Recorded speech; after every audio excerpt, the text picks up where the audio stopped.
La veuve et l'orphelin, quoi de plus émouvant? Un vieux copain d'école étant mort, sans enfant, abandonnant au monde une épouse épatante, j'allais rendre visite à la désespérée. Et ne sachant plus où terminer la soirée, je lui tins compagnie dans la chapelle ardente. Pour endiguer ses pleurs, pour apaiser ses maux, je me mis à blaguer, à sortir de bons mots. Tous les moyens sont bons au médecin de l'âme. Bientôt, par la vertu de quelques facéties, la veuve se tenait les côtes. Dieu merci, ainsi que des bossus, tous deux nous rigolâmes.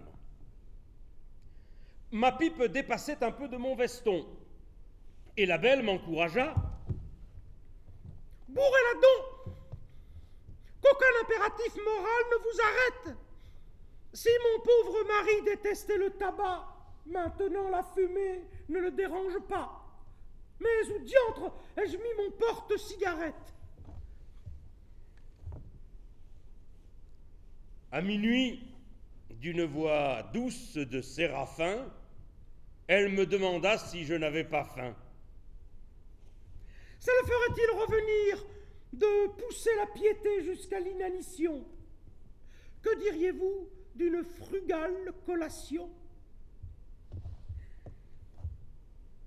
Et nous fîmes un petit souper aux chandelles.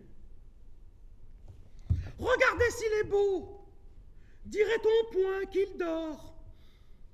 Ce n'est certes pas lui qui me donnerait tort de noyer mon chagrin dans un flot de champagne. » Quand nous eûmes vidé le deuxième magnum, la veuve était émue, nom d'un petit bonhomme, et son esprit se mit à battre la campagne. « Mon Dieu, ce que c'est tout de même que de nous !» soupira-t-elle en s'asseyant sur mes genoux. Et puis, ayant posé sa lèvre sur ma lèvre, « Me voilà rassuré! J'avais peur que sous votre moustache, en tablier de sapeur, vous ne cachiez coquettement un bec de lièvre. » Un tablier de sapeur, ma moustache, pensée, cette comparaison méritait la fessée. Retroussant l'insolente avec nulle tendresse, conscient d'accomplir somme toute un devoir, mais en fermant les yeux pour ne pas trop en voir, paf! J'abattis sur elle une main vengeresse. « Aïe! Vous m'avez fêlé le postérieur en deux !» se plaignit-elle. Et je baissai le front, piteux, craignant d'avoir frappé de façon trop brutale. Mais j'appris par la suite, et j'en fus bien content, que cet état de choses durait depuis longtemps. Menteuse, la fêlure était congénitale. Quand j'ai levé la main pour la deuxième fois, le cœur n'y était plus. J'avais perdu la foi, surtout qu'elle s'était enquise, la bougresse. « Avez-vous remarqué que j'avais un beau cul ?»